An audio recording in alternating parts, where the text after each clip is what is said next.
Testing. Hey, do a clap. Fuck yeah. Hell yeah. And we are live. Welcome back to Discombobulated. I'm your host, Bobby Jaycox. And today I have my very first guest, one of the people who helped me out in comedy, an amazing guy, an amazing sound engineer, an amazing guitar player, Shark Dad. You may know him from Shark Dad. He's amazing. I love this guy. He means a lot to me. I wouldn't be anywhere without him. Ladies and gentlemen, Jeremy Essig. Hello, friends. You also neglected to mention, I realize as I look at your camera, this is the first documented thing of me wearing shorts ever. Is it really? It is. You look so good in shorts. You look good in Thanks, shorts. buddy. Do you have hair on your legs? The back of mine, I literally have like no hair, so I just look dumb in shorts. That's why I don't wear them. A girl, after I had sex with her one time, said, I have the worst back of the legs she's ever seen. I'm not kidding you. That was the thing that she said. And everyone's like, that's crazy. And I was like, yeah, it hurt. Like, it hurt my I have to feelings. envision now how you were guys having sex for that to be her focal point. So that's Yeah, extremely disturbing. Yeah, it was disturbing. I bend in weird ways. Yoga. No, I just realized that because before the pandemic, I didn't own shorts. I hadn't owned shorts since I was like... Are you sure? I feel like I've seen you in these shorts. No, You've never... these I bought last week, so you definitely haven't seen me in these shorts. But thank you for making me feel like a dirtball. Sorry, dude. I'm sorry. No, I didn't own shorts from the time I was like 18 to 40, whatever I was when the pandemic started, 42. Yeah. And then the third... Like when we got in a month through the pandemic and I was just laying on my couch wearing jeans. And I was like, this is absolutely ridiculous. And then... You know, it's like one of those things like you let it slip. Like I feel like addicts talk about this and they're like, it just took the one time, man. Yeah. And it was like, now I never wear pants. Like if I have to go record something and I want to look professional, I'm like, oh man, I got to put on jeans. You got to be kidding me. That's cool because I just made the switch because I always felt like, I showed up at the Funny Bone one time wearing shorts and had to switch with Brian and Muge. I literally had to. He went on stage. I remember this. And they were like, you literally can't go on stage with shorts. And so I go. I actually remember this. That's hilarious. Dude, this is 13 years. That's cool that you remember this. This is so long ago. Yeah, I got to the club. I was like, they're like, I signed up and they're like, hey, you made the list, but you're wearing shorts. And I was like, what does that mean? And they're like, you can't go on with shorts on. So he went on stage and Brian was like, I'll switch with you because he's the nicest guy. Yeah, so I went in the bathroom, we're switching pants, and I thought it was great. Like I didn't think it was weird. I was like, I'll do anything to get on stage. Was that when Scott Avery was running the open mic? I don't think I ever met Scott. I didn't really know. Yeah. I mean, he didn't do a lot of front facing stuff, but there was a period where Matt wanted to take a step back, and so Scott Avery, who was like the head bartender and also just like, I don't know, I just love Scott. He was hilarious, but he kind of ran it, and it was a lot of it was just him like completely fucking around. Like I remember one time, if you wanted to get on the mic, you had to write an essay on Purple Rain, the movie. Yeah. And like I forget someone like came up with like a full scrapbook of like pictures of her and Prince. It was incredible. Dude, and comics would to get stage time, and it's probably always like that, but like I would have done anything. Oh yeah, no. I mean it was kind of like a circus of this ridiculous, but yeah, there was actually he lost it because he did the one thing that you absolutely couldn't do. Like you could kind of get away with stupid pet tricks. Yeah. He just started taking money. And that's when Barron's was like, you can't like it's bad enough you're making people do like pledge initiation stuff. Yes. Like you can't like literally get paid. Although what was he charging? I don't know. Like I heard about it because like one week I came in and I was like, because Scott and I would always have tacos before the show. Yeah. And then like I came in like he was just behind the bar and I was like, yo, and he's like, yeah, I'm back at the bar, and I went to Barron's. He's like, he can't. And I like found I wonder how much I would have paid. I would have, because I definitely like literally like when I would tip, I would go up to tip, and it would like sometimes if Sean was bartender or whatever, I would tip like an egregious amount, and it wasn't ever to be like, or I don't know if that, or it was like it was way too much, and I wasn't doing that. You're trying to get noticed, but I'm like, I kind of do that when I go anywhere anyway. But one time I gave him so much money that he literally pushed it back. He goes, I see you, man. And I go, and I was like, okay, thanks, man. But it's like, because you got the drinks, you get them on a discount. So it's like, if you have the money, you should tip to help out anyways. So I would tip. But if someone told me I had to tip to get on the list, I'm sure when I started, I would have paid anything. I never thought that was wrong. Yeah, no, it's very wrong. It's horribly wrong. But it like, yeah, I mean, because, and again, like it's a different time, whatever. But there's a point of like, when it was just, like I said, like to use the phrase, like stupid pet tricks, where it's like, this is funny, but it also wasn't like demanded. No. You know what I mean? And like it was like if you didn't do it, you still generally got on the show. Yes. It was just more like, but like it was like the money. Which that would piss you off too if you saw a guy go on. You're like, he didn't give him a hundo. He didn't even write that Purple Rain essay. What the? No, but Scott was also the. This is my favorite move that he did. So if you remember, and this is like very St. Louis specific, but people probably know this from wherever. There was that open mic. There used to be the open mic before Thanksgiving, like whatever the Tuesday was before that Thursday. That was like always packed because Kevin Patterson would always bring his, and so it was like.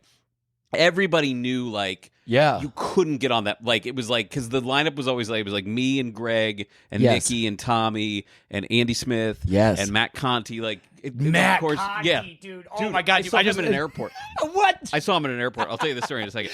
That's better than seeing like John Hammond. Like, if you're a comic from St. Louis, seeing a Matt Conti in person. Yeah, I ran into him at the airport. He's like, hey.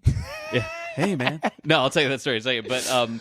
But so, like, it was like to be like, if you were an amateur comic, even if you were like hosting at that point, like to get on that show, there were only like 2 spots. Yeah. And so Scott, one year when he was running it, there were also 2 guys at the time who would go up on stage with a boombox on their shoulder, like they were in the like movie Breaking or Crush Groove or whatever. Yeah. And they would go up with it, and they would like kind of tell jokes, but they'd like be playing some awful cassette or whatever. Yeah. So it's the whatever, and the first like open spot comes up. Yeah. And it's one of the guys, and Matt is just running around in that little bar behind, like in a tizzy, and he's like, "What of all it? What?" And Scott's like, "Dude, I'm sorry. Sometimes I forget these guys' names. Yes. I thought he was someone else, and I'm really sorry." And Matt's like, it's just such a big show. And he's like being genuine. He's like, it's just such a big show. And it looks really bad. Yes. Because he's not even really doing comedy. He's just kind of goofing around. Scott's like, I'm really sorry. And Scott like winks at me, and I know exactly what's about to happen. So, there's like 4 or 5 more people go. No the way. second open spot. The second guy with the boombox. Like you could see Matt's just head explode. Yeah. And Scott just like ducked out that side door and left. Dude, and that is how it is it's like things like that whenever they happen. I couldn't imagine how it feels running a comedy club as a manager has to be insane. But as a comic, when you see that, you're like, that might be the best thing I'll see in like months. Oh, like, yeah, it's I was so like, that's nice. the funniest thing that's going to happen. Remember the time we tonight. saw someone with 2 fucking boomboxes? That had to have been 13 years ago, and I'm still talking about it. Yeah. Dude, I love that. Yeah, those things that happen at a comedy club, like I feel like even when we went out to like eat, like that's kind of where we always end up. Is it's like you're not talking about comedy because that's like all you know. You're talking about it because it's a thing that you know that no one else has any idea what it's like. Like people literally be like, "Oh, you do comedy," and they're like, "It's like, oh, so you've been doing it? Have you met this guy? You know what I mean? Were you on? Have you been on Conan yet? Like you think that it's all these other things, but it's all the little nuanced stuff that happens like at the clubs, like all these inside jokes, like all these things that happen and all the craziness is what makes it so fun. Like, because you're writing jokes and you're trying to do it, but all those crazy things that happen, I think, make it like just feel like a whirlwind. Like when it's happening, you think it's going on everywhere else, and people will come up and they're like, "Man, the funny bone was kind of weird tonight. Did you see those guys going with the boom boxes?" They go, "Yeah, they do that all the time." But but for you, it's wild. Well, it's the other one, and I don't know why I'm like going back to St. Louis. Was like this is right before I moved. I was in the bar at Helium. I was in the front bar. Yeah. And I was just like, I forget what I was there for, but it wasn't for the show. Yeah. And I was there. I don't know if I had to talk to someone or what the point was, but all of a sudden this dude walks in with in full night costume, and I'm like, what the? And they're like, yeah, he's going up tonight. And I'm like, well, I'm not going home. Yeah. I just stood there. And then the dude, do you remember that? Do you remember the guy? No. This guy, like full, like, I don't mean like soft, like, I mean like rigid. Clink, yeah, clink. exactly. So he couldn't sit down. And so he's just standing, like if you're looking at the stage, he's to crowd left. Oh, and my like, God. but like he has to stand because the suit's not flexible enough for him to get on stage. No, he could get on. He had to like lumber, but he couldn't sit in a seat. Yes.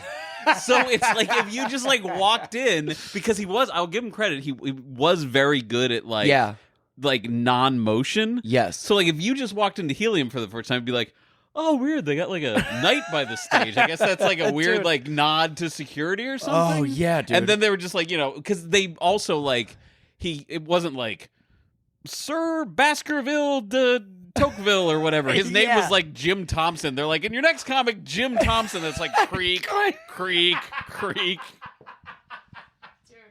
And I was in the sound booth and I go, you did start his time when they said his name, right? Because Yeah. like half of his set was like, Oh my God. And that's a guy that like, you don't want to go over time, but that's a guy you're like, whatever you want to do. yeah, whatever he's about to do, it's worth it. We're going to let you watch it. And it's like, and you know, cause it's like, you have an idea for a joke and you like, I wonder if that's going to work. And you try it on stage, but like, I would love to know, like, did he see the suit of armor and he's like, that I know what I'm going to do tonight. Like, did he see the suit? What was the idea? Did he picture everyone losing their mind, being like, he's in a suit of armor? Like, where did that brain, like, where does that, when people show up like that with these ideas, like, people will show up with like props and all this stuff, and it's like, what was your fucking brain thinking to get to that point? It's insane. So, I don't know if we've talked about this. Are you familiar with the bad comedy tapes?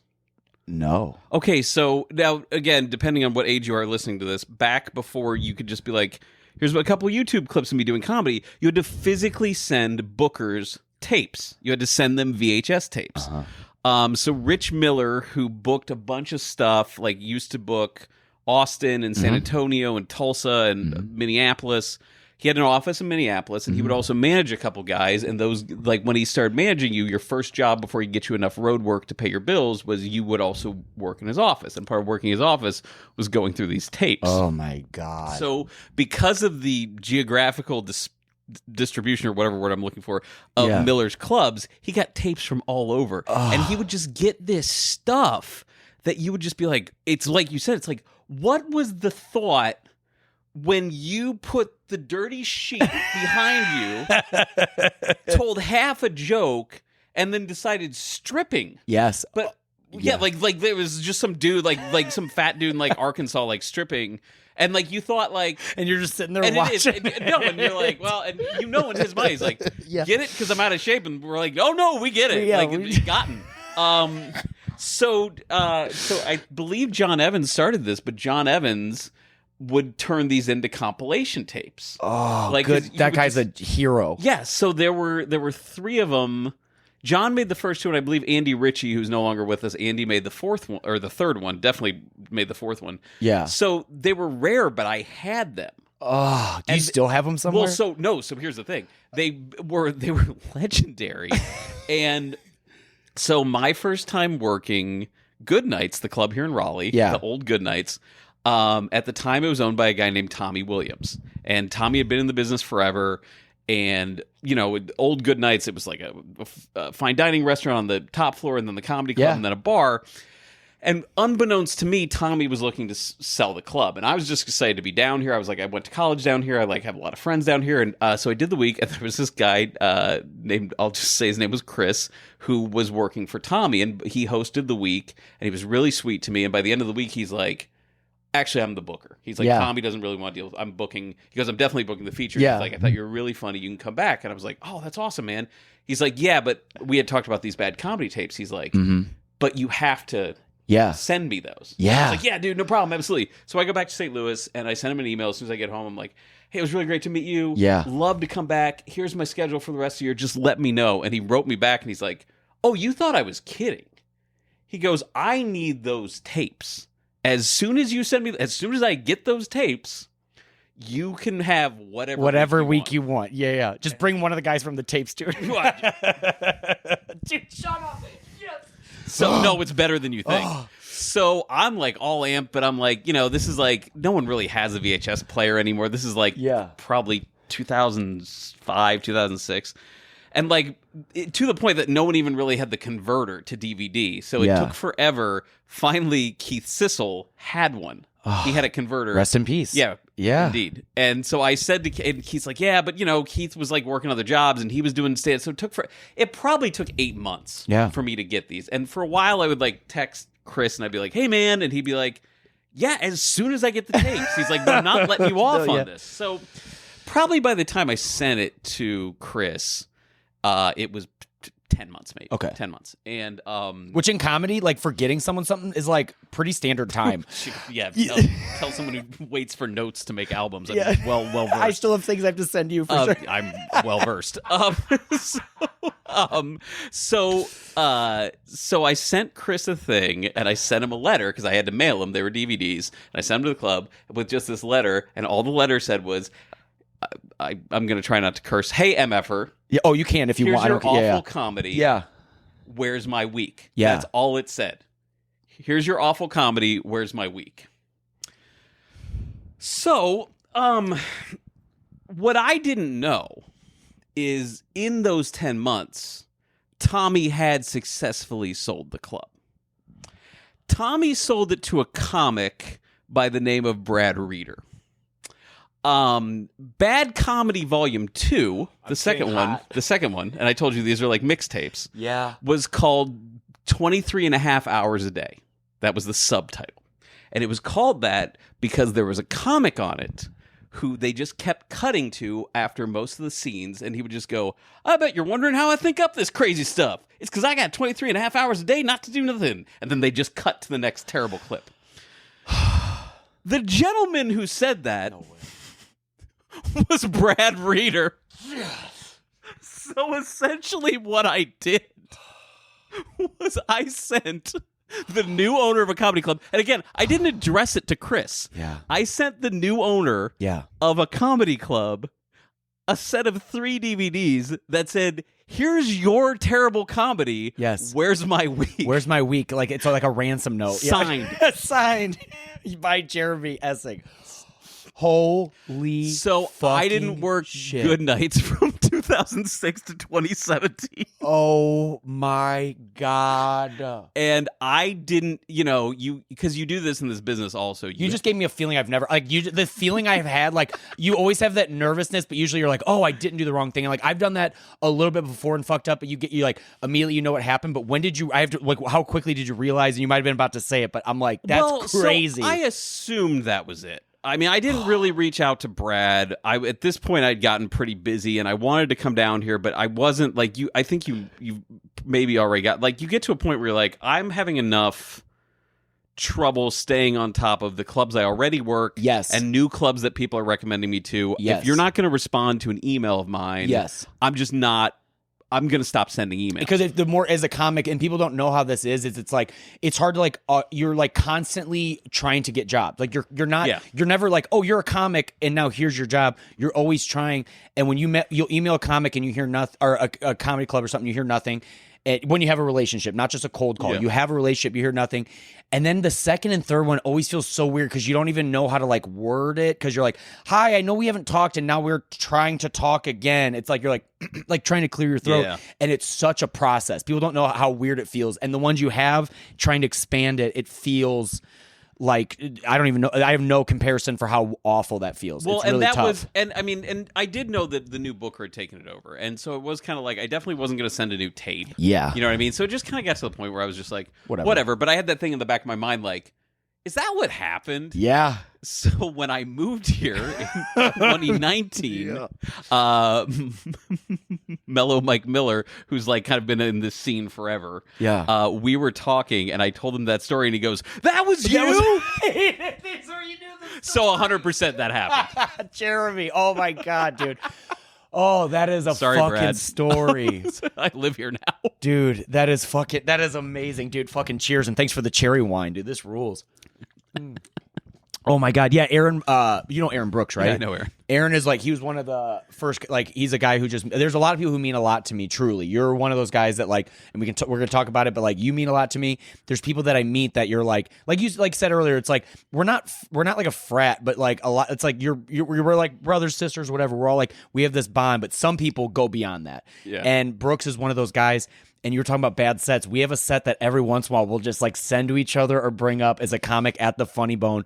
And he's bombing so hard that you watch it as a comic and you're not laughing at them. You're literally laughing like you're hearing a good joke. Like it's so far gone from what you would ever attempt to do on stage that it makes you go crazy. Like, I don't know if you were there, but I remember one night, we were signing up, and at the Funny Bone, you sign up. At least when I started there, you would sign up next door at the Backdoor Jazz and Blues Club, and then you'd go over there. But all the comics were hanging out over there, so it was a good hang. Like while everyone's signing up, and then there was like new people, and you would see someone new walk up, and you'd look at them, and this guy walks in, and the only way I can describe this man is he looked like he was dressed like Fat Pauly Shore from like the 80s. Like he was just like he swear to God was like jean jacket. That's how I'm going to describe myself in dating profiles going forward. Pauly Shore. And he just like he had this energy. He came in. I swear to God, I think he had like neon pink like checkers and then like a jean jacket, like all this like fucking stuff. Like I'm whatever. He just had this look about him. And I remember he came in. He goes, "Where do I sign up?" And we were just, yeah, because in his mind, he's like, dude, they've seen everybody, but they ain't seen me yet. You know, those guys.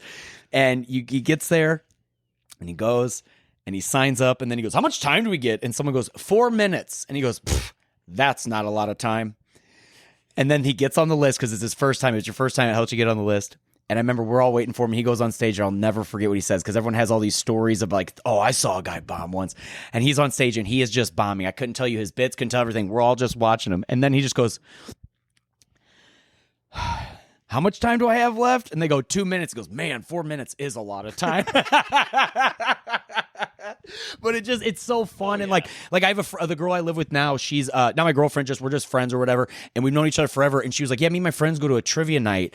And every once in a while, we're trying to like find something new. And every once in a while, I go, 'Have you guys ever been to an open mic?'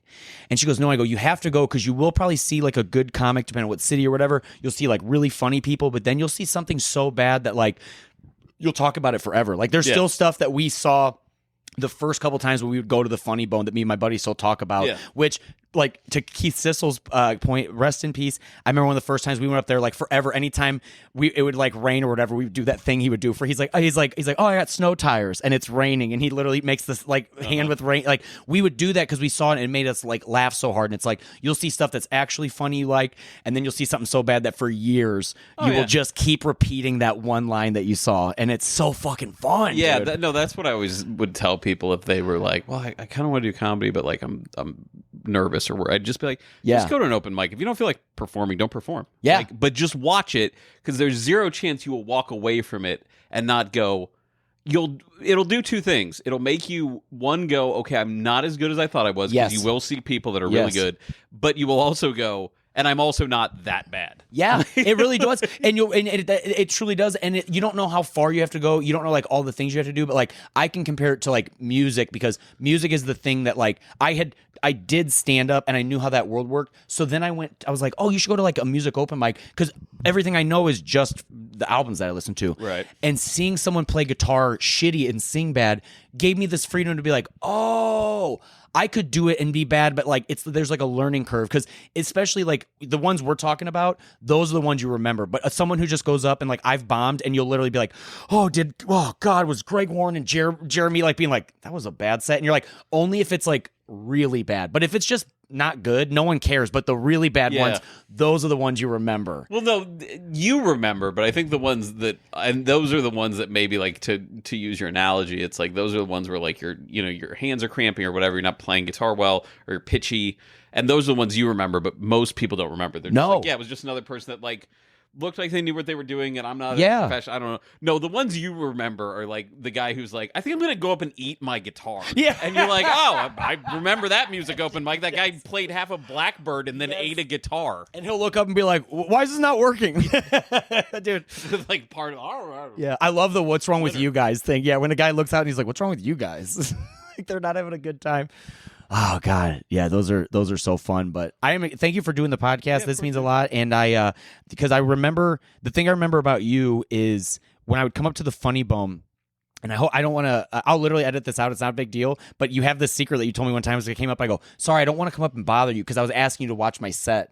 And you were being really nice to me and you helped me out. Because someone did like a paper on you, like someone from college or whatever. And I can't remember her name. Oh, Amanda. Amanda. Yeah, we still follow each other on Instagram. Me too. I couldn't she think got of married recently, I believe. Yeah. And it's like she was one of those, and she came up and she goes, "Hey, I want to interview you and Jeremy." She was like, "I want to interview you and then a person who's doing stand-up for the first time." And you go, "No, you don't, because they'll never do it again. You'll get a you go, "But I can give you someone new who's like up and coming." And you were just so incredibly helpful. And I feel like I was very lucky that like there were certain people who like helped me out, and it wasn't in a way that like, you like see someone, you come up to them and you're like, "Hey," you like kind of wait for them to be like, "Let's see how long they're going to come around if they're asking questions." And I remember I came up to you and I was like, "Hey, sorry to bother you. I don't want to bother you. I know you have headphones in." And you go, "Oh, they're like never on. And so I was like, and I do that now. That is the thing that you taught me. Secret.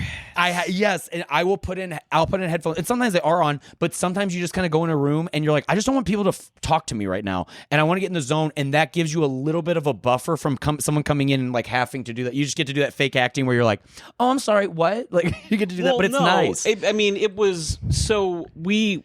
Someone was actually talking to me about this with someone else, but like I had a girlfriend back in like 2010, 2011 who was friends with a lot of comics, and she was like, oh, everybody's scared of you. And I was like, why are people scared I of was me? for sure. And, I was like definitely scared but of I you. didn't get it. And she's like, you're just really intimidating. I'm like, she's like, yeah, you just sit in the back, you don't talk to anyone, you have headphones in the whole time, then you go up and do a set, and then you go back and like, and because I always had that, like, I'm definitely one of those people like, oh, that's my seat in this room. You did. Yeah, no, I had my seat there. You had there, and fucking Josh Arnold had the other corner. You guys literally, like, they're 100% like, and if it does go away to where like once you move away, you could tell that spot has like, and I don't know, it's not like ghosts, but people talk about like energies. There was an energy because once you leave, everyone would go over there and try to like soak. There's something in the air that you like, this is where I sit now. Yeah, it's a nicotine. good spot too. That's it's like what's in the air. Yeah.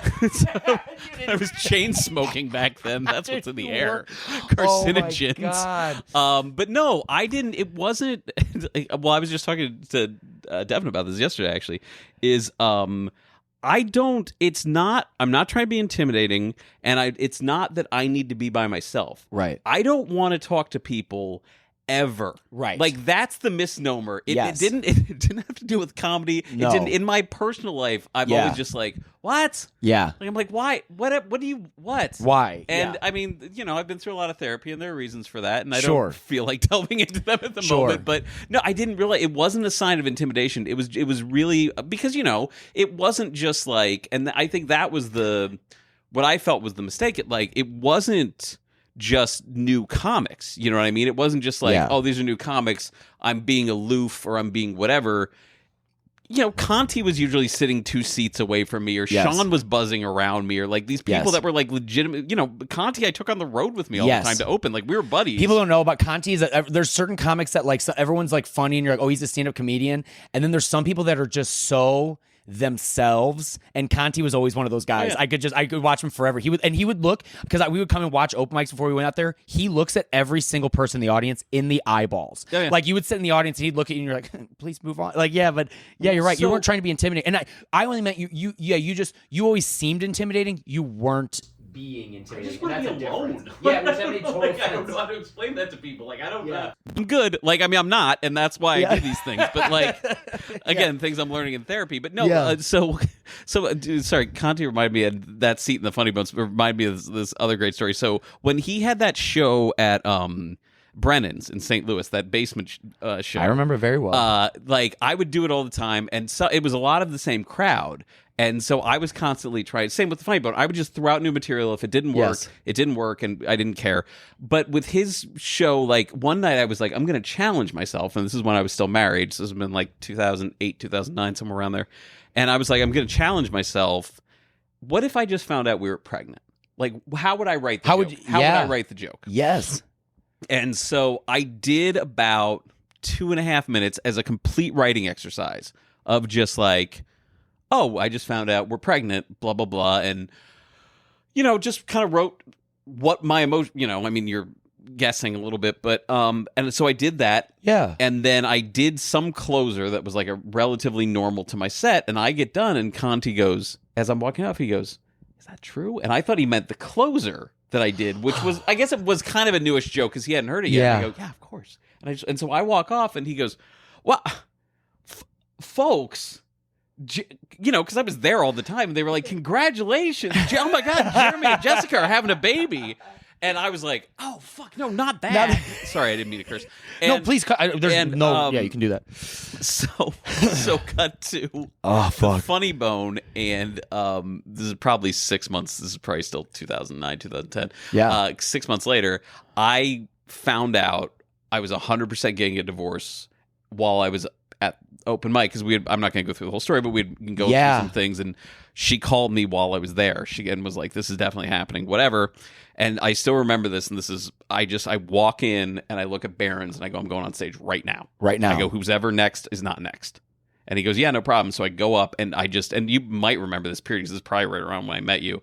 There's about a 4-month period where I dealt with those emotions by just going up every night with just raw and like not writing anything. And this was the first time. Yes. And so I just go up and just ripped. Go. Like here's my emotions. I literally 4 seconds ago found out I was getting divorced. And I get off stage, and I fucking walk out the back door for a second, and then I walk back in, and Conti comes up to me and goes, I swear I'm not trying to be rude, but is that true?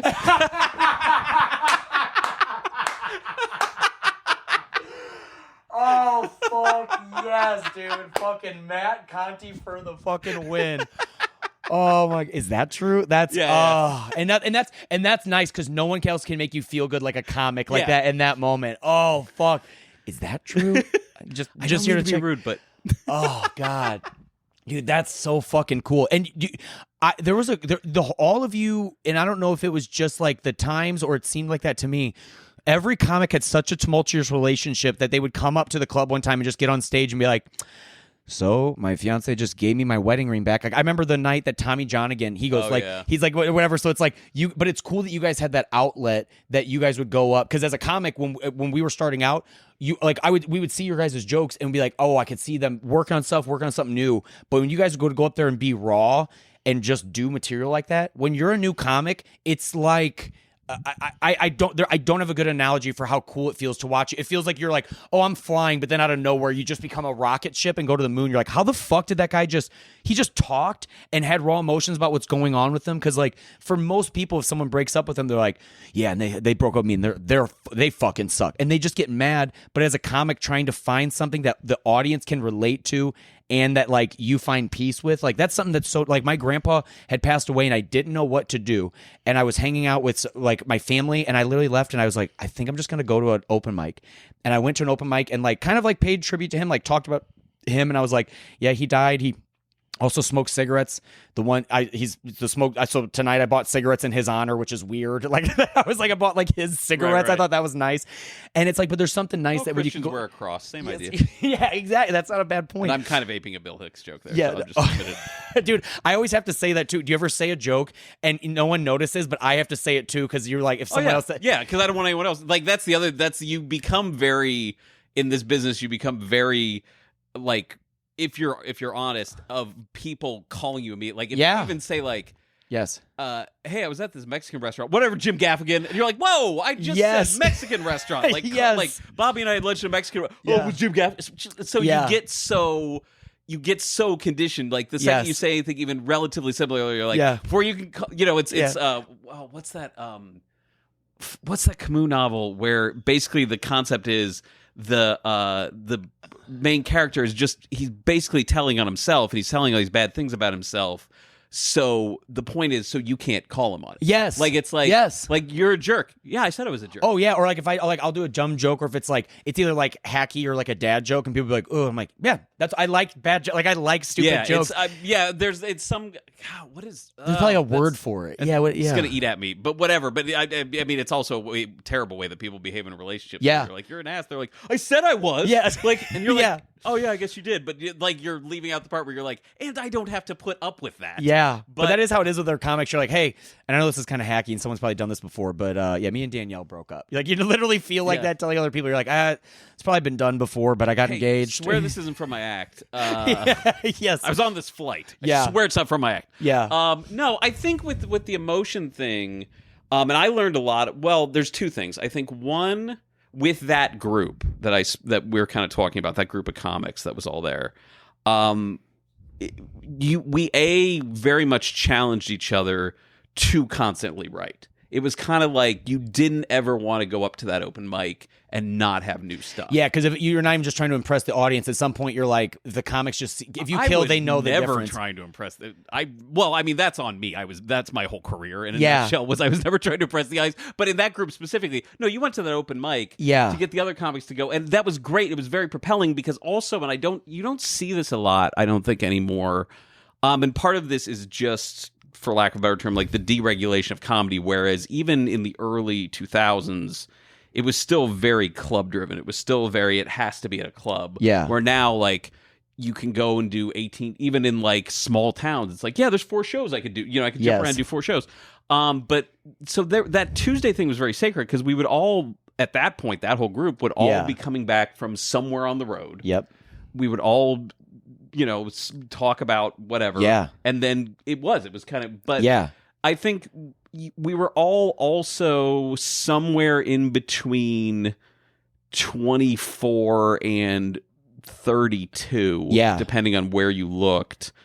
And I think you're going through, because I mean, comedy in a large sense is suspended adolescence. It's a lot of Peter Pan shit. It's a Very lot of much. like, oh yeah, that must be fun to deal with whatever adult, and it doesn't really catch you. I mean, in a way, it's like smoking, and I've seen this with a lot of people, and you'll start seeing this the older you get with people in this business. It's like we all get away with it to a certain point, and then it's like with smoking, it's like, oh, I guess I shouldn't have done that to my lungs. Yes. It's like, yeah, you also shouldn't have done that to your bank account or, your personal lives or whatever, but you don't realize, and you're like, I'm just seeing it with a lot of people now where you're just like, oh, now we're a lot of people are whatever. Because even as far as you can see, even the farthest comic who's doing well is still around. You don't see the repercussions from the smoking or being a degenerate and stuff, because that comes when no one's around. That's the saddest part. I don't even mean being a degenerate, but just like not planning for a financial future, not investing in your personal relationships. Because there's a huge addictive quality to this business.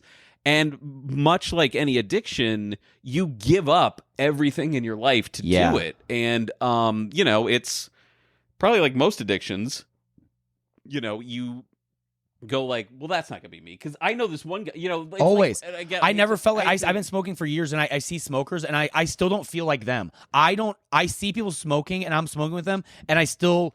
And that's fucked up of me, but like I'm like I've been playing around with it for 10 years. I've been joking. I'm like kidding, like, you know what I mean. But you never feel like the thing, and you're like, oh, the other day I went and I was like at the doctor's, and the guy goes, oh, do you smoke? And I go, yeah, why? He goes, oh, I can hear it. And I was like, but I just started. I started a decade ago. You never, and I get, sorry, that was a long way to get to where I was trying to say, which is like before you get to the point where you I think in your 24 to 32 you are at that point where the doctor's just first hearing it. You're dealing with your first friend who passed away. You're dealing with hey, I got in this relationship that probably wasn't too smart to begin with, and then we got married or we had a kid or whatever. And so when you have, I think, those two levers going on, which is, first of all, we did, at least for a while, and all credit to Matt for this, that group of people, we had free reign at the Funny Bone in terms of no one cared if you did poorly. No one cared if you did it. It was like you had your spot every week. You could go up every week. And as long as and really the only thing was, don't keep doing the same material. And so when you have that level of creative freedom, you have that challenge, and then you really do start going through these things. Tommy's fiance giving him the ring back, me going through my divorce. Like, I'm not going to share other people's personal lives, but like... when you have those three things, you just rip, and you do kind of learn how to rip. And there's something in that, where you also though have to learn, and this is what I learned, because as much as I did at the Funny Bone, I really did at Brennan's. I would go to Brennan's every week and just let loose and just whatever emotions. And I did it for about 4 months. It's so funny. I saw someone somewhere in the Loop years later, and they're like, "You're that guy." And I was like, "Oh, hey." And I mean, I get like, it's so funny and. To like have moved to North Carolina, no one knows me here, and it's great. Because I mean, in St. Louis, people truly, you will get recognized at some point, and so like, but I'm like, and he goes, no, I used to watch you at Brennan's every week. He's like, no one was really sure if you were gonna make it out alive. I was just like, I know, man, because I was there in my head, but like, you also learn in terms of writing. When you have that power and you have that power of emotion, what you then have to learn, and this is what I learned, I probably wrote, I don't know, an hour and a half on the emotions I was dealing with going through my divorce. 10 minutes of it, maybe 7, made it to whatever next album I did. Of course. And it's because when that emotion's gone, the bit doesn't work. Because what people are feeling, it's the same way, like, you can tell a joke that works really well. If you've lost all belief in it, it just kind of lays flat, because a crowd can feel they can feel your pain, they can feel your excitement, they can feel whatever. That's why I always tell people, like, your first open mic almost always goes really well. Sure. Because you're super amped. The crowd. It means the world to you. And the crowd can tell. Yes. And usually your friends are there Yep. and they're supporting you. I always tell people, it's like, how did your second open mic go? Because usually That's terrible. Yeah, dude. Yeah, everyone, because people will be like, "Oh, my first set bombed," and then I figured it out. I go, I had the opposite. My first was fine. I feel like, or at least I remember. And then the next time, I bombed. It was like the second or third time I did it. I wrote a bit. I remember being like, "Oh, I'm gonna stop, drop, and roll on the stage." I remember rolling on the stage and I'm bombing, and I'm just like, "This sucks so bad." Oh no, this is going bad. Quick, make it worse. Lay down. But no, I think because you lose your friends coming because your friends are like, no, we all saw you. Because usually if it goes that well the first time, you're like, I'm getting on the next open mic I can. Yes. And your friends are like, cool, I'll be back in a month or so. Yeah, I'm not coming every Tuesday. Yeah, we just saw you. And so you lose that backing. And you also, I think a lot of people, you come in with a certain swagger you didn't have your first time of like, this stuff works. Yeah. And you know what? If that stuff worked, Yeah. I wrote some stuff this week. Yep. Woo. And then you just completely eat it. It's like, all right, are you going to come back for your third open mic? Yes. I think that's where that's one of the deciding points. Yeah. Well, I think it is too. And to go back to what you were saying about like how it's like there's different levels of like how you see stuff. Like I didn't realize it because like when you're a kid, you have all these levels you go through. Like I remember thinking in 8th grade that I was like, I'm this much closer. I'm this far away from being a full-fledged adult. And then I remember getting to high school and I remember seeing a kid with a tattoo at my school and I was like, that guy looks 17 years older than me. And that always happens. I remember when I turned 24, 25 and my brother's about that age now where it's like, that's when your brain, like, just like your brain fully develops. When you turn 25, you start seeing stuff differently. And all of a sudden it starts like, you're like, oh, now I get why this person was like that. Like stuff makes sense. And comedy's the same way. Like you do the first one and you're through the threshold. No, you're like, you know what it's like doing stand up and another person has no idea, but then you still have to evolve. Even though you feel like you've done amazing, you're like, oh, now I got to figure this out. And then you start doing an act and it takes you forever to do a bit that always killed the first time you did it. And you're like, I could never get it to go. And like you just said, it's like the emotions aren't there. And I'll be in my head doing a bit, and there's a band that I love, Story of the Year, that I've talked to them, and they had a podcast, and I would listen to them talk, and they go, do you ever zone out? And he goes, oh, when we're doing they have their biggest song, Until the Day I Die. He goes, at one point, he's like, I'm like thinking about my Chipotle order. Yeah, he's like, because you know that with music, sometimes you zone out, and you can always tell when people think someone's on fire. Like if you watch someone killing, you watch them and it's like they just seem so free in it. And there's sometimes when I tell a joke, I'm like, oh fuck, normally I'm over there when I say it. And I'm like, they don't care. Yeah, find the emotion. It's not text. It's not text to words. It's like it's an emotion. And I'm that's a thing I'm learning now. Like I've been doing it forever.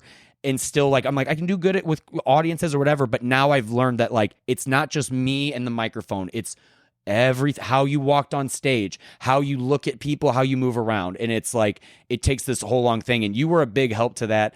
Back to you of like, whenever they said one time, they're like, hey, if you guys ask comics, they like might watch your set if you're wondering how to get funnier. And we were like, yeah.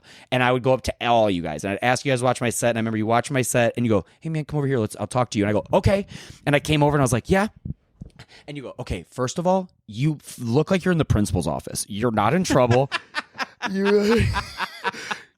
feel like I still see that look on from you. I know, I do. I have. It's just how I am. I don't know what I'm more comfortable in it now. But yeah, I've always like have this like, are you mad at me or whatever? And I should probably go to therapy and figure that out. But I was talking to you, and I just remember that you go, you're not in the principal's office. You said something to this effect, and it felt like, like someone taking you under their wing and stuff. And I feel like I've had a more of these moments than most people.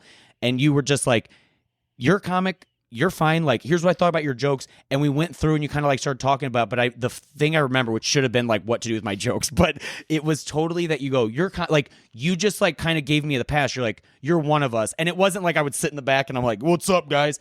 I just was like, oh, like you think your first open mic's it, and it's not. You think it's getting like the acceptance of like your peers that are starting open mics with you. It's not. It's literally when someone who does the thing that you've been watching and you like or whatever gives you like that, hey man, you're doing all right, and I see this, and here's some things I can give to help.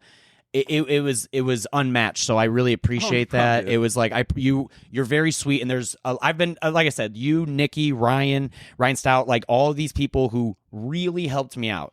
truly gave me some. I don't know if I would be here physically or doing stand up without you guys, and I mean that. And you guys Well, are it would so be sweet. very weird if you were here physically without us having a cast. That would be like, hey man, why this guy just walk into my office? Hey, and I got start some doing bad a tapes to send you. podcast? You know that where I record my video? This guy just came in and started talking into a fucking camera. Hi, everybody. Oh my god, yeah, that would be insane. But no, and the other thing I want to say is I have to ask you about this because I have a guttural reaction when stuff like this happens. But you had told me that I don't remember if you posted about it or no, you told me on the phone. I said something about wanting to see you or something like that, and you go, "Oh, well, I'm about to do my farewell show, and I'm like not doing comedy anymore." And I go, what? Like, because Josh Arnold had said that one time when he was going to work more for like a company. He was like, yeah, I'm just going to do it less. And when you see someone who you've idolized and watch, and you're like, wait, you're stopping? You know what I mean? You're like, well, I think or whatever. And you were just, we had this long conversation. I remember you're like, no, you're like, and I don't want to get to any things you don't want to say, but you were just like, I don't care. I'll say whatever. Yeah, but there was like, you would said, you're like, I think I'm just past that thing in my life. Like, I don't really want to do that anymore. And me getting work is like taking away from you guys because you guys are all trying, and like I have these relationships. I could get a weekend here, but you're like, it's just not something I want to do anymore. And how did that feel? I want to know, because that's so interesting to me to be able to set something down that you've done for, not even that if you don't love it or whatever, but like just to set anything down, like like I don't skateboard anymore. And it makes me feel weird when I say that because I was never great at it at all. But even if someone told me you weren't going to play guitar anymore or something, it just feels weird. But what does that feel like? And I'll try to breeze through this as quickly as humanly possible. Sure. So because I don't even know where we're at in time, but I know we're over, and I don't want to keep you long, but I'm having the best time ever. good. Thank you so much. Of course. Thank you so much. No, thank you. That seemed like the polite thing to say. I don't even know if you meant for me or you. I have no idea at this point. No. Well, the thing is, I never liked doing comedy. I think that when you understand that part of it, it becomes much easier. Yeah. I never liked it.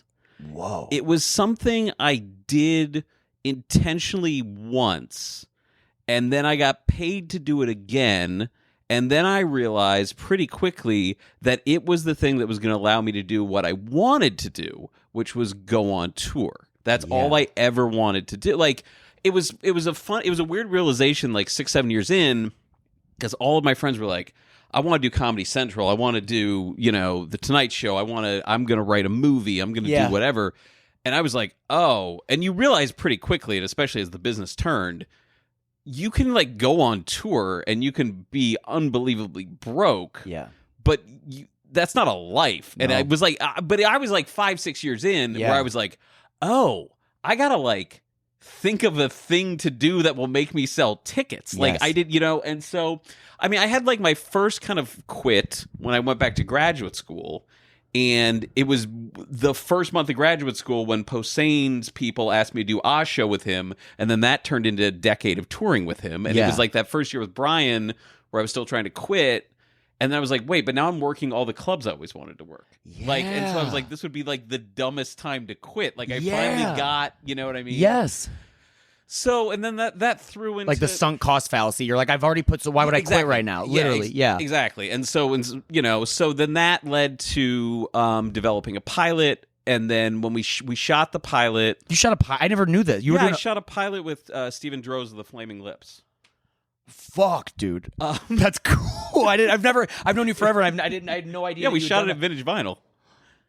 Fuck yeah, bro! What can you give me a brief on what that was like? What going to look like? But the idea I came up with is basically like this is when like travel reality shows were all the rage, and so I came up with one that would basically be going from record store to record store across the country, or actually when we did the final pitch, it was across the world. And like so, you'd go to the record store, and then you'd go to like 2 other local things, and so it was like a travel show but based around record stores.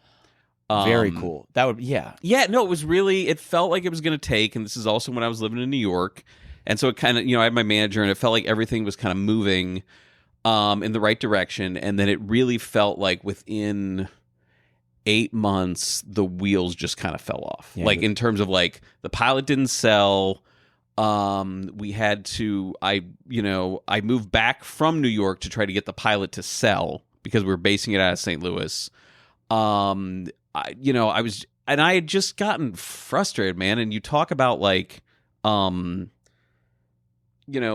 on stage and not thinking about what you're doing. I was like literally, wait, my phone bill's due when now? Like the whole set, and so then I started. Yeah, like a better way of saying this is like I started acting out. Like at first, I never used to drink on stage. So the first thing I started doing was drinking on stage. Yeah. And then that got boring. So then I just really started doing dumb, like crazy shit. Like, I don't know if you remember the period where I would just have a guitar on stage and I would let random people from the crowd, I'd let them come up on stage and play anything they wanted. And I would sing all my jokes while they played guitar. What? I do not remember that. I did that I don't for know about where a I year. was. I might have been in the fire academy or something. I missed that period. That's cool. So I but I was like, then there was one, I still remember there was one time in Omaha where like the host had grown a mustache for like, some awareness of who knows what. And I thought he looked like Freddie Mercury. Yeah. And so I was like, okay, don't bring me to stage anymore. I go, instead what we're going to do is we're going to start under pressure. And then you start just, because at the beginning, Mercury's not even really singing. He's just making those noises. Yeah. And then and then Bowie comes in. And I go, when Bowie comes in, I'm going to come in singing the Bowie part off stage. Yes. And the club owner was like, she wasn't there the first night we did it. And the second night, she's like, what do you think you guys are doing? And I was like, I get it. It's like weird.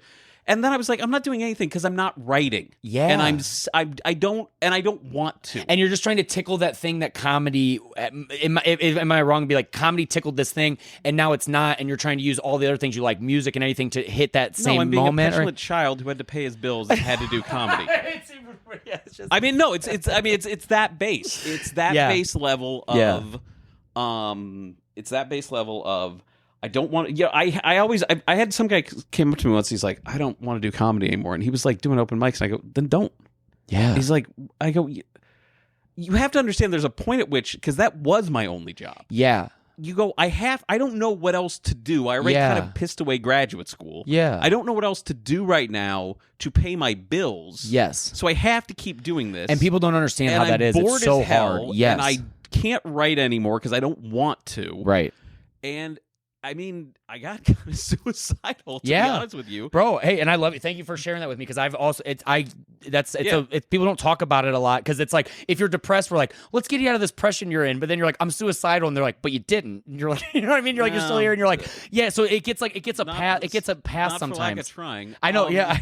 I'm not laughing at you. I just know how it feels. You know what I like to say, and I don't know if you think this is funny, but anytime because people don't talk about suicide, I want to talk about it, and I'm like, people should like almost talk about it behind our backs, as if they're like, that guy really takes it out the window. I was like, I think that's a funny way to tell you, as a guy's like, that guy takes that. It's so sad, and it's just a thing people don't talk about. So, anyways, I love you and thank you for saying that. So long story short, I stopped touring full time. I got a bartending job for a while. Yeah, I still toured occasionally. Then I realized I really hate bartending as well. Yeah. So I was just trying to figure out my life for 2 years. Started the record label.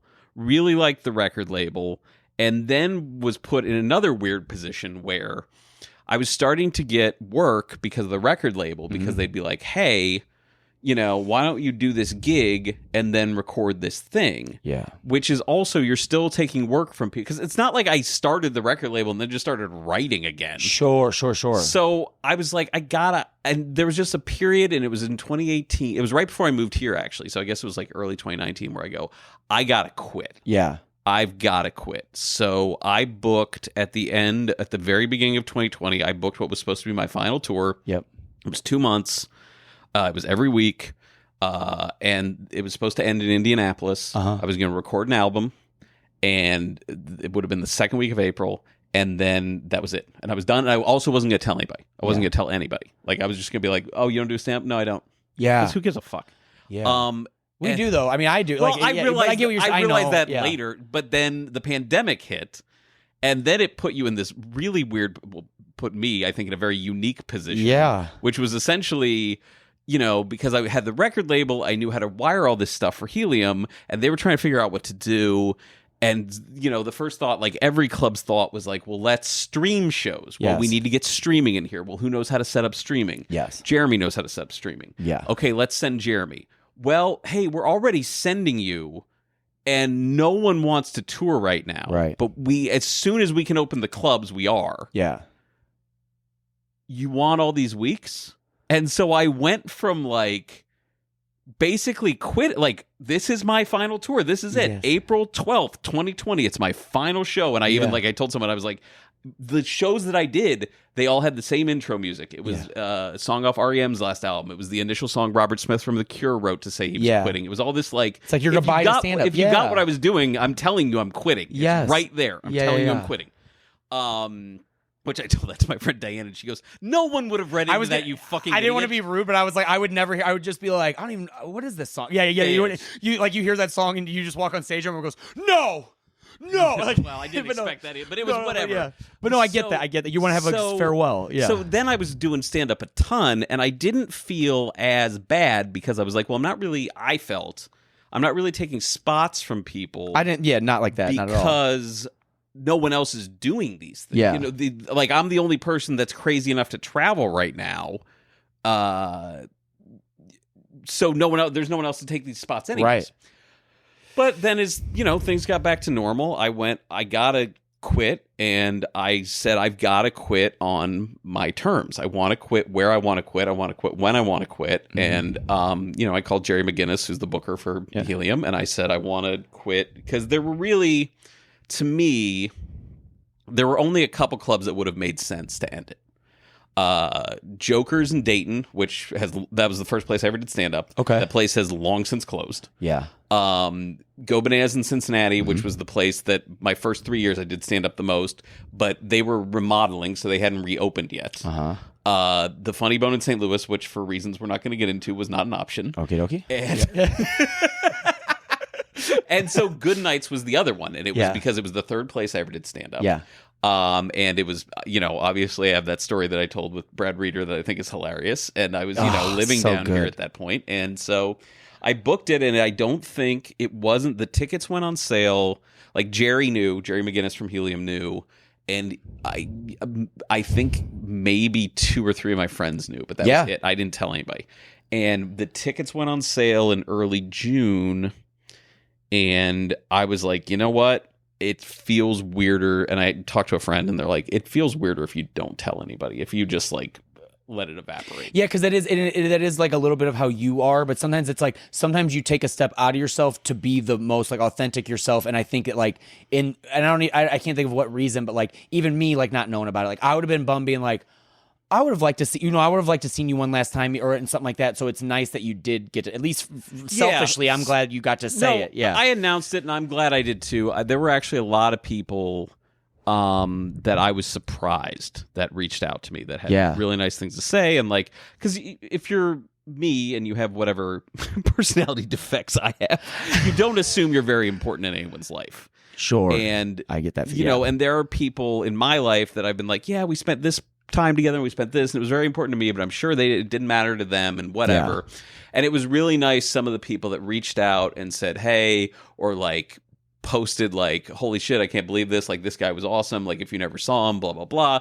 And for that, I'm glad I did. I mean, I'm glad, but I also am very glad that I quit. And we can kind of, and by the way, I'm also very glad, that was very sweet. Bobby was one of the few people that actually traveled to see the show, and that was very, very sweet. And I was a wash of emotion, and I don't even think we had lunch because I was just like, I got too much shit going on. No, and I assumed you were going to be busy. Yes, but yeah, we had to come out. No, and it was perfect. And Jeff Tate, who was kind of like the first comic I kind of, like you were talking about, I took under my wing. He actually was nice enough. Jeff was very much further in his career than I was at that point. He was nice enough to come down and open the show. It was really, really perfect. It really was. And because every time you would do a joke, you go, guys, this is the last time we're going to do my joke. And there's like a part of me that like after every joke, I want to like salute. Or there's like, as a comic, you literally like, it's the last time. I remember like seeing it and being like, oh, that's it. It's just like, I was like, I'm like, it's gone. You know what I mean? Like, cause it's wild. So, and I'll end with this story because I got to get going. For sure. Thank you for it. There's a good button on this. So, and by the way, I do have those shows recorded. I have them actually on tape. I have them actually on real tape. I will buy a VHS. No, not video. I have them on like audio tape. Oh, like, not digital. I have them on real tape. Fucking, that's awesome. Which, unfortunately, I've been too busy to do anything with. But they're actually. If you made a compilation, that would sell so much. Oh my god. But anyways, long story short, I was in Portland. So this would have been 2021 that happened. I was in Portland, I think February of 22, maybe March or April. and Doug Benson was there, and I've known Doug forever. And he's a friend of mine, and he was doing stand up, and then he was going to do Doug Loves Movies. And one of the reasons I was there was I produced a couple of Doug Loves Movies for him, and he's in the green room, we're talking, and the crowd was just packed, and it's all Benson's people, and Benson's people are like a really fun comedy crowd if you're not a jackass. Yes. Like if you're decent at comedy and and not an asshole, they're a really fun crowd. Yeah. And so Benson goes, "Hey man, like why don't you just get up there?" And I go, and I'm there, I'm not going anywhere, and I'm like, "Nah, I'm good." And he's like, "What? Just do 10 minutes." Yeah. And I was like, "No." And he goes, "Why?" And I go, "I quit." And he goes, "Wow." He goes, "I heard that rumor, but I didn't believe it till right now." Oh. I go, "Yeah, man, I'm done." And he goes, "Cool." He goes, "Cool." I don't know if he said cool. Like, it was, Doug is a very, very sweet person. Yeah. Whatever he said was like, it was very, when I even said, like, he said, I heard that, but I didn't believe it. He wasn't being a jerk. He was being very, sweet. he was being very, very sweet. Because I think there are, and we've talked about people, and this business is littered with people who are like, "I'm quit," because it's so frustrating that you go, "I'm quitting," but then 6 months later you go like, "Ah, man, I really like doing stand-up." So like, all right, because everyone said that to me. They're like, "You're quitting for how long?" Yes. Forever. Yeah. Because I never liked it. And that's the thing that I think is, it's a hard calculation, because then you go like, so you sacrificed what to do a thing you don't like? Yeah. And I'm like, there are problems in here. Yeah, So, absolutely. Yeah, I quit. Well, you seem lighter. I remember since you've quit, I've always, like I said, I've liked you forever. I've known you for a long time. I've always liked you. But as a friend of knowing you, I feel like you seem so much freer, and as a friend, it's like sober 7 months ago. That's cool. Yeah. Literally, when we got in your car, you're like, "Oh, I got my yoga mat." You're like, "I just came from yoga," which is such a different Jeremy than I knew. I wore the jean jacket because I was like, "Oh, this is so Jeremy." I still dude. have mine. Yeah, of course. Yeah, dude. You're Just doing doesn't it. pair well with the shorts. What's Oh, look, it came around to the beginning. For yoga. Thanks, everybody. Thank you guys so much. That's the episode. Thank you so much, Jeremy Essig. Thank you for doing this. Thanks, I can't wait to see. I know you have. I'm sure you're gonna keep playing. You didn't quit music. You're still always. You're gonna do music. Yeah, I'm still. Let's Not is still playing. We're doing like more of an orchestral thing now, and I'm still in the Defeated County. So yes, yeah, I'm still writing music. So yeah, make sure you have to check out Jeremy Essig. You mean so much to me. Thanks, I buddy. love you. Thank you so much for everything. That's the episode. Bye, everybody. Bye. Oh fuck, dude, that was good, dude. Give me a hug, dude. Seriously. Oh fuck, I love you so much. Yeah, that was fun, dude. Yeah, dude. And I really appreciate you fucking being honest and vulnerable and like just talking about that stuff, because I really feel that way, and we would have had these conversations and stuff too, but it's like, it's always nice talking about that stuff, because when you lived in St. Louis, I always like felt like we were kind to each other and we could talk, but I never really knew like what I would be like, I don't want to bother him, because it's all just like we could talk about stand up, and over